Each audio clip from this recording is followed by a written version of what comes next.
Good morning students. आज की class में पढ़ रहे हैं क्लास 11th का जो कोऑर्डिनेट ज्योमेट्री में हमारा सर्किल चल रहा था। उस सर्किल में आज हमारा टॉपिक है common tangents and common normal. Common tangents and common normal of two circles.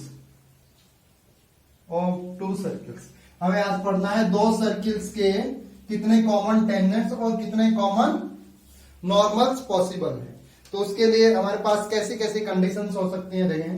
पहली हमारे पास जो कंडीशंस है वो क्या है कि दो सर्किल हो इस तरीके से, ठीक है। ये जो सर्किल है आपका C1 है जिसका सेंटर, सेकंड जो सर्किल है वो क्या है आपका C2 है, इसकी रेडियस है वो क्या है R1 है और सेकंड की रेडियस R2। तो ये कंडीशन कब पॉसिबल है, if R1 plus R2 less than D। यहां पे क्या है, distance between centre of circles.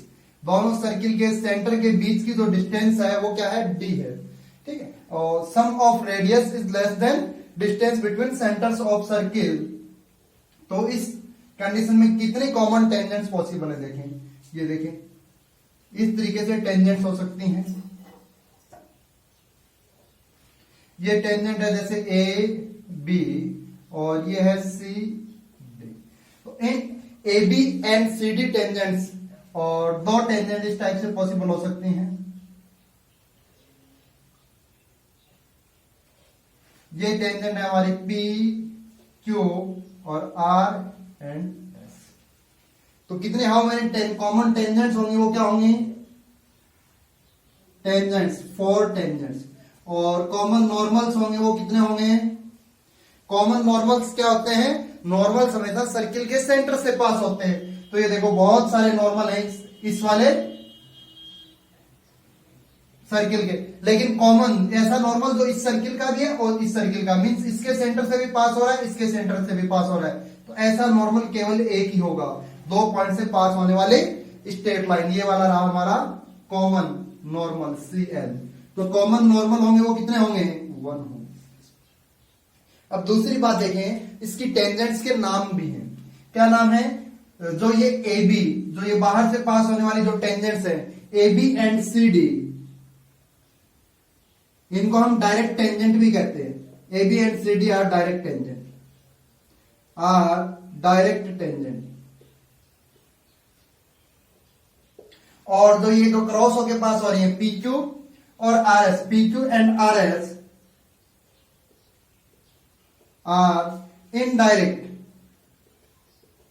Indirect या इनको ट्रांसवर्स टेंजेंट भी कहते हैं, ट्रांसवर्स टेंजेंट्स।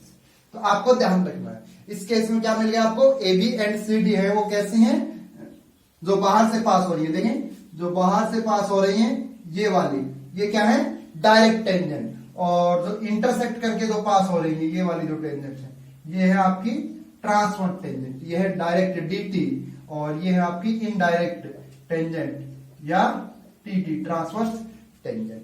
आई बात समझ में। और जो सेकंड केस है वो किस टाइप से हो सकता है,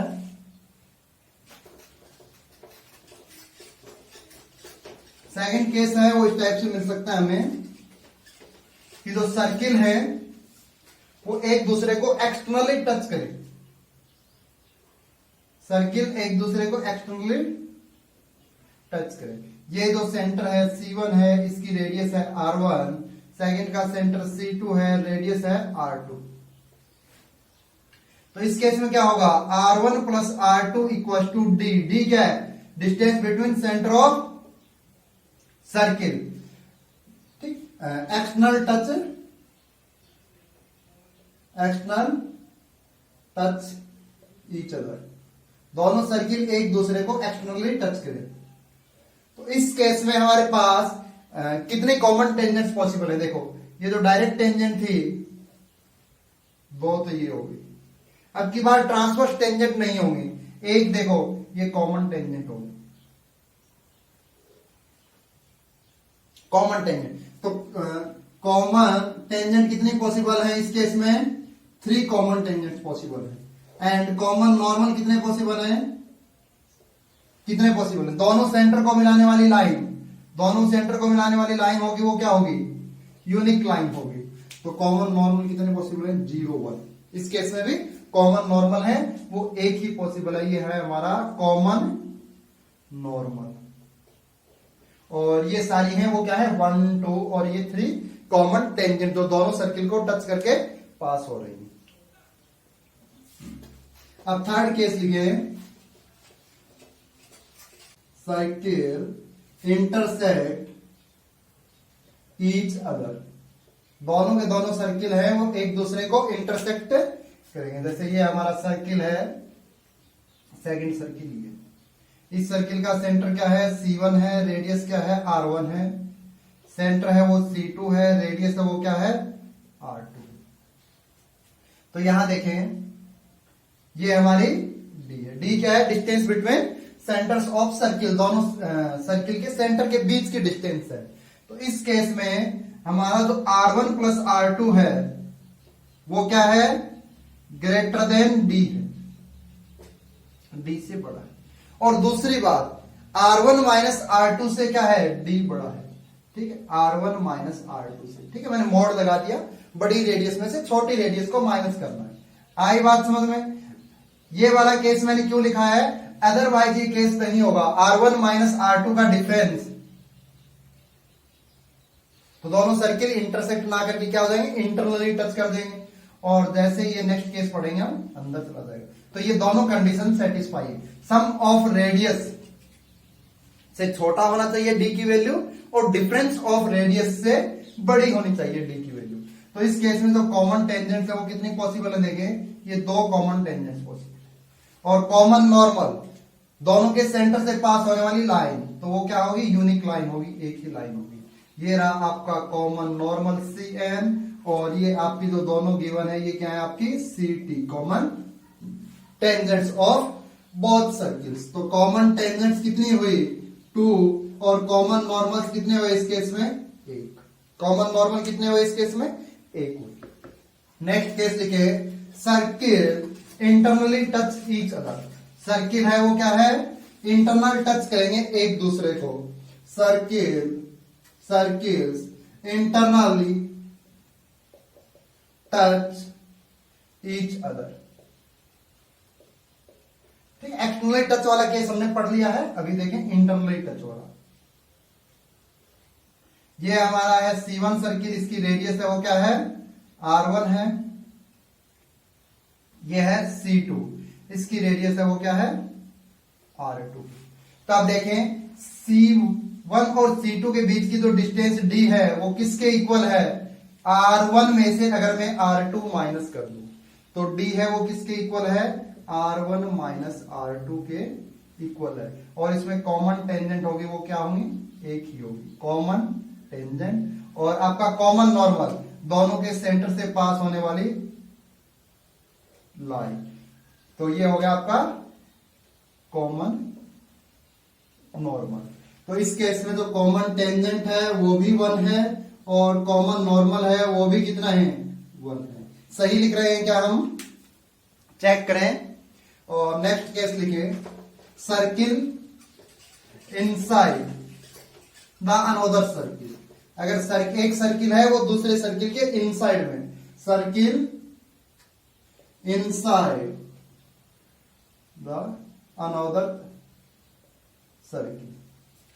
छोटा सर्किल है वो बड़े सर्किल के अंदर की साइड है, और ना टच कर रहा है और ना ही इंटरसेक्ट कर रहा है। ये रहा हमारा C1, रेडियस R1, ये रहा C2, रेडियस R2।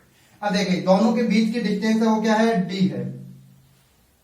R1 देखिए यहां से लेके यहां तक की डिस्टेंस क्या है? R1 है। अगर उसमें से मैं R2 माइनस करूंगा तो ये इतनी डिस्टेंस क्या आएगी? ज्यादा आएगी। किससे? D से। तो R1 माइनस R2 मोड लगा दे, क्या आएगी? Greater than D। तो ग्रेटर देन D आ रही है बात समझ में? R1 माइनस R2 का मोड किससे आएगा? ग्रेटर देन D से, बड़ी रेडियस में से छोटी रेडियस। तो इस केस में कोई भी कॉमन टेंजेंट पॉसिबल नहीं होगी। देखो इस सर्किल की जो भी टेंजेंट होगी वो इस सर्किल को टच नहीं कर सकती। तो कॉमन टेंजेंट इस केस में क्या है? 0 और कॉमन नॉर्मल दोनों के सेंटर से पास होने वाली लाइन ये रही, ये इन दोनों का कॉमन नॉर्मल है। क्या है? Common normal. कॉमन नॉर्मल कितने होंगे? 1। बस शर्त ये है कि दोनों के दोनों जो सर्किल है वो कॉसेंट्रिक सर्किल ना हो, मींस इसमें डी की वैल्यू है वो 0 नहीं होनी चाहिए। या हम ऐसे कर सकते हैं, दोनों के centre C1 equal to C2 नहीं होने चाहिए इस केस में। अब नेक्स्ट एडिंग लिखें, कॉसेंट्रिक सर्किल। क्या है?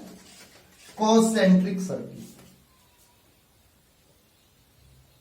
कॉसेंट्रिक सर्किल, कॉसेंट्रिक सर्किल जानते हो क्या होता है? जिन सर्किल्स की सेंटर सेम हो, मीन्स यही हमारा सी है। फर्स्ट सर्किल का सेंटर भी यही है, सेकंड सर्किल का सेंटर भी यही है, R1 R2।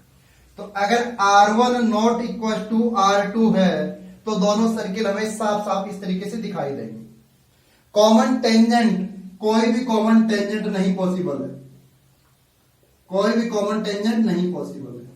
और कॉमन नॉर्मल एक ही पॉइंट से, दोनों सर्किल्स के कॉमन नॉर्मल मींस इस पॉइंट से पास होने वाली जो भी लाइंस होंगी, वो जो ये सर्किल है इनसाइड सर्किल इसका भी नॉर्मल होगा और आउटसाइड सर्किल का भी नॉर्मल होगा। तो कितने नॉर्मल पॉसिबल है? एक पॉइंट से कितनी लाइंस पास हो सकती हैं? इन्फिनिटी लाइंस पास हो सकती हैं। तो ध्यान रखना है इस केस में, अगर हमने जितने भी केसेस पढ़े हैं उन सब में कॉमन नॉर्मल्स कितने थे? 1 थे, लेकिन इस केस में कॉमन नॉर्मल कितने हैं? इन्फिनिटी। आई बात समझ में? नोट करें सभी। अभी हमारे पास एक क्वेश्चन है, prove that circles x square plus y square plus 2ax plus c square equal to 0 and second है x square plus y square plus 2by plus c square, ये भी क्या लिखा हुआ है? Equal to 0 touch each other if, इस condition को कि सेटिस्फाई करे, ये हमें प्रूफ करना है। अगर सर्किल एक दूसरे को कब टच करेंगे? कब टच करेंगे? अगर इनके बीच की जो डिस्टेंस है वो किसके इक्वल हो? R1 प्लस R2 के इक्वल। या इस टाइप से अगर टच कर रहे हो तो इनके बीच की जो डिस्टेंस है वो क्या हो? D है वो किसके इक्वल हो? R1 माइनस R2 के इक्वल हो। तो D है वो कैसे हो? D equal to R1 plus minus R2 हो। तो सबसे पहले हम दोनों सर्किल्स के सेंटर फाइंड कर रहे हैं। पहले सर्किल का सेंटर है वो क्या है? सेंटर के कोऑर्डिनेट है -a, 0। सेकंड जो सर्किल है उसका सेंटर है 0, -b। और पहला सर्किल है उसका में R1 radius g square, g की वैल्यू a स्क्वायर, f की वैल्यू 0 और माइनस का c। सेकंड सर्किल की जो रेडियस है वो क्या है? R2 g का स्क्वायर, g की वैल्यू इसके सर्किल में 0 है, f की वैल्यू b है तो b स्क्वायर माइनस c, यहां c की value constant term c square. अब आप कंडीशन अप्लाई कर दीजिए, d क्या आएगा? दोनों के सेंटर के बीच की डिस्टेंस d क्या आएगी? x2 माइनस x1 का whole square minus a minus 0 का होल स्क्वायर माइनस a का स्क्वायर a स्क्वायर, ऐसे ही माइनस b का स्क्वायर b स्क्वायर। तो d equal to R1 plus minus R2। Apply कर दें, यहां पे R1 आया हमारा root under a square minus c square और R2 आया हमारा b square minus c square. Apply कर देते हैं।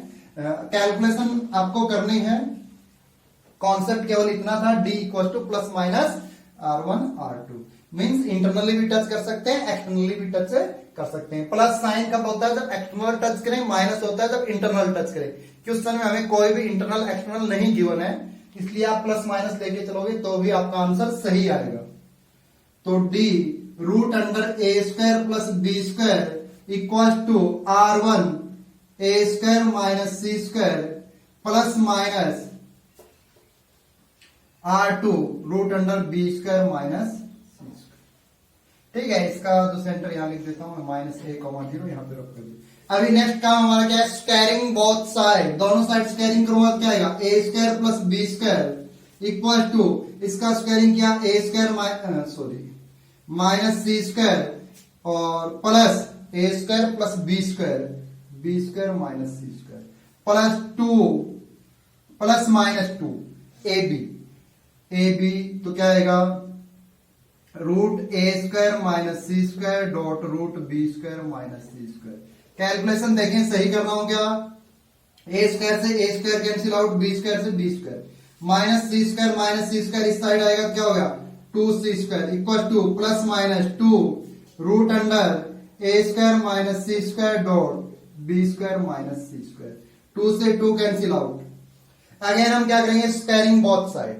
इस साइड में फिर से रूट है, फिर से क्या कर रहा हूं मैं? Squaring both side, squaring both side. अरे यार ये बात समझ में? तो सी स्क्वायर का स्क्वायर क्या क्या गया? C raise to the power 4 equal to इसका क्या हो गया? रूट हट गया, A square minus C square into B square minus C square. Solve करें, C raise to the power 4 equal to A square B square minus C square B square, और अभी minus का ए स्क्वायर सी स्क्वायर और plus C raise to the power 4। Calculation सही कर रहा हूं, सी raise to the power 4 से C raise to the power 4 cancel out, C raise to the power 4 से C raise to the power 4 cancel out. क्या बन गया? ए स्क्वायर बी स्क्वायर, इन दोनों टर्म को उधर लेके जाऊंगा तो क्या हो जाएगा? सी स्क्वायर बी स्क्वायर और प्लस का A square C square, 1 upon A square 1 upon B square equal to 1 upon C square. Divide both side, किससे डिवाइड करें? A square B square C square से। तो क्या बन जाएगा? A square B square upon A square B square C square equal to C square B square upon A square B square C square plus A square C square upon A square B square C square. यहां पे A square B square से A square B square cancel out, C square B square से C square B square cancel out, A square C square से A square और सी square cancel out. क्या रहा? 1 upon C square equal to 1 upon A square plus 1 upon B square. I think हमें यही proof करना था। अभी हम लिख सकते हैं हेंस प्रूफ, लिख सकते हैं ना, हेंस प्रूफ। आई बात समझ में? तो इस टाइप के क्वेश्चन को आप कैसे सॉल्व करो।